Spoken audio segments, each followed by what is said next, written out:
Welcome to my YouTube channel Odisha news को स्वागत करुच्ची। जदि प्रथम थर चैनल को विजिट करते चैनल को सब्सक्राइब करना आज ही चैनल को सब्सक्राइब करदेवे। ये लाटेस्ट अपडेट आप सर्वप्रथम पाइपर।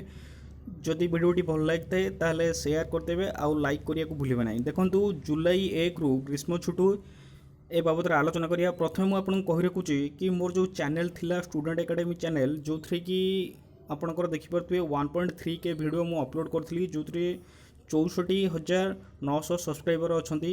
ये चैनल कौन सी कारण आपणकर कटि जाइए जहाँकि बर्तमान अच्छी से सेप्टेम्बर मसरे रिकवरी हम। तेणुक सेप्टेम्बर मस जाए वीडियो से चैनल रे मुझे पकेबी ना यही चैनल रे वीडियो पकेबी। तेणुक यही चैनल सहित से चैनल को जो मैंने सब्सक्राइब कर से चैनल सेप्टेम्बर मस पर चलो। बाकी जो मैंने से चैनल को सपोर्ट दौले जो मैंने से चैनल को लाइक करते और शेयर भी करते।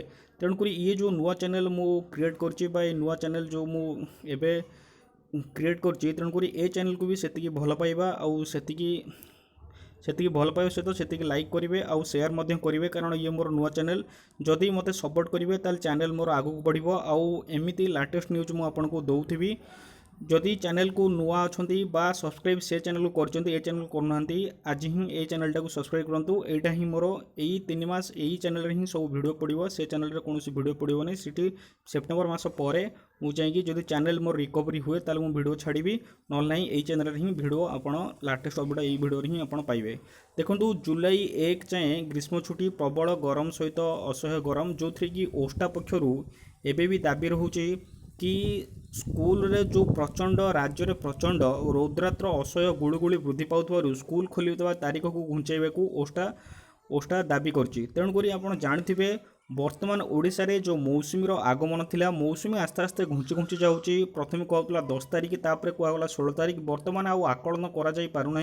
तेणुक जो देखा मौसुमी जेपर्यंत न आसी पिलांकर पाठ पढ़ारे निहांती बहुत भाव में असुविधा सम्मुखीन हेबे। तेणुक ओष्टा पक्षर जहाँ भी दाबी रोचे सेटा माने जुक्तियुक्त जहाँकि ये मुझे देखी कि वर्तमान जो असह्य गरम होची ता सहित जो गुड़गुड़ी होची पिला माने गोटे जगह कन्स्टांट बसिकी पाठ पढ़ा को निहाती भाव में मन करेंगे ना। तेणुक ओडिशा ये रोचे ओडिशा माध्यमिक स्कूल संघ ओष्टा तरफ ये जो दाबीपत्र देइचंती सरकार को कि भुवनेश्वर 15/6 सारा राज्य में प्रचंड ताती सांग को तापमात्रा वृद्धि पाउथबारु स्कूल खोल तारीख को घुंचाई देवाई ओडिशा माध्यमिक स्कूल शिक्षक संघ पक्षर साधारण संपादक जो अच्छा रंजन कुमार दास एक प्रेस विवृत्ति करिसेंती जो कि सूचना था कि राज्य सारा राज्य में एवं असह्य ताती अनुभूत होची दिन को दिन रौद्रताप वृद्धि पाइबार लगी। यही जून मसरे मध्य भाग असह्य ताती होची वर्तमान भी आप देखुए रज चलुची रजरे भी ताती असह्य होची दिन में तापमात्रा 44 रु 45 एबी भी रोचे। तेणुक सकाल 10टा पर घर बाहर कष्टकर। तेणुक सकाल 10 रु जो 4टा जाए स्कूल खोलने को गवर्नमेंट जो निष्पत्ति नहीं सेटा केमिति संभव सेटा निहाती भाव में तापमात्रा को देखिकी स्कूल खोलिबा दरकार। कारण वर्तमान तापमात्रा 44 डिग्री भी पहुँची जाऊँगी। तेणुक 44 डिग्री सकाल 10 रु जाए 4टा रु आसला बेलू आप जापारे आग को आहरी तापमात्रा वृद्धि लगी रही पाणीपाग विभाग सूचना प्रदान करछि।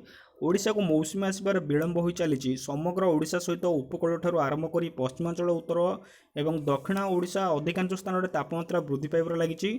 ओडिशार अधिकांश स्कूल घर आजबेस्ट लगी रही आउ छात भी रही जो आजबेस्ट रही छात रही गोटे गोटे जगह आप देखिए करेन्टर आवेलेबल ना फैन जो अच्छी फैन चलुनी फैन भी अचल हो पड़ी। विद्यालय गणशिक्षा विभाग तरफ 18 तारिख में जो स्कूल खोलने निर्देश देती मात्र समग्र ओडिशा रे असह्य गुड़गुड़ी आखिरे रखी धार्य करा स्कूल खोलिबा तारीख को घुंचाइबा और आपंकर ओष्टा तरफ दाबी रही सरकार पक्ष अनुरोध कराई। वर्तमान 11टा पर प्रचंड ग्रीष्म प्रभाव अनुभूत होइतबारु घर बाहर कष्टकर हो पड़ुछि। जो सरकारी कार्यालय बैंक पोस्ट ऑफिस आदि दिन बेला चलुची सेठारे कूलर एसी ठंडा पीवा पानी आदि सुविधा उपलब्ध होइछि किंतु विद्यालय देखिबो एई सब सुविधा आपनकर नाही। बहुत थर कुआगलानी कि सब सुविधा करा जिवो किंतु कोनोसी विद्यालय एते मात्रा रे अछि जे किछि किछि स्कूल रे सुविधा अच्छी आउ प्राय मैक्सिमम स्कूल रे सुविधा नहीं बोली जदि कहबा काँ भाँ वर्षा होची जो तापमात्रा ह्रास करि पारु नाही बरं आर्द्रता को कमा जाउची जहाँफल असह्य गुड़गुड़ी अनुभूत होची। तेणु आसंता जून 18 तारिख विद्यालय गुड़िक न खोली घुंचाई देवाई ओडिशा माध्यमिक स्कूल शिक्षक संघ पक्षर दाबी कराई। यही अस्वाभाविक पाणीपाग को दृष्टि रखी तापमात्रा ह्रास न होगा पर्यंत स्कूल बंद रखापी ओष्टा पक्षर ଅକ୍ଷୟ କୁମାର ମିଶ୍ର ସମସ୍ତେ ଏମିତି ଅପିଲ୍ କରିଛନ୍ତି। ଯେଉଁ ଦେଖିବେ ଆଜିର ପେପର ବି ଦେଇଛି ନୀତିଦିନ ପେପରରେ ରୌଦ୍ରତାପ ବୃଦ୍ଧି ପାଉଥିବାରୁ ସ୍କୁଲ ଖୋଲିବା ତାରିଖ ଘୁଞ୍ଚାଯାଉ ବୋଲିକି ଓଷ୍ଟା ବି ଏଠି ଆପଣ ନିବେଦନ କରୁଛି। ଆପଣ ନିଜେ ହିଁ ଅନୁଭୂତି କରୁଥିବେ, ତା ସହିତ ଯେଉଁ ପିଲାମାନେ ଅଛନ୍ତି, ଯେଉଁ ଗାର୍ଡ଼ିଆନ୍ ମାନେ ଅଛନ୍ତି, ସେମାନେ ବି ଅନୁଭୂତି କରୁଥିବେ ବର୍ତ୍ତମାନ କେତେ ମାତ୍ରାରେ ଖରା ହେଉଛି। ତେଣୁକରି ନିହାତି ଭାବରେ ସ୍କୁଲ ଛୁଟି ଘୁଞ୍ଚାଇବା ଯାହାକି ଯୁକ୍ତିଯୁକ୍ତ। ଆଉ ଥରେ କହି ରଖୁଛି, ଯେଉଁମାନେ ମୋର ଷ୍ଟୁଡେଣ୍ଟ ଏକାଡେମୀ ଚ୍ୟାନେଲକୁ ଭଲ ପାଇବା ଦେଉଥିଲେ ଆଉ ଲାଇକ୍ ସବସ୍କ୍ରାଇବ୍ କରିଥିଲେ, ଏଇଟା ମୋର ନୂଆ ଚ୍ୟାନେଲ, ତେଣୁକରି ଏଇ ଚ୍ୟାନେଲଟାକୁ ସବସ୍କ୍ରାଇବ୍ କରିଦିଅନ୍ତୁ। ଆଉ ଏଇ ଚ୍ୟାନେଲରେ ହିଁ ବର୍ତ୍ତମାନ ଲାଟେଷ୍ଟ ଯାହା ବି ନ୍ୟୁଜ୍ ଆସିବ ମୁଁ ଏଇ ଚ୍ୟାନେଲରେ ହିଁ ଅପଲୋଡ଼ କରିବି। ରହୁଛି, ଥ୍ୟାଙ୍କ ୟୁ।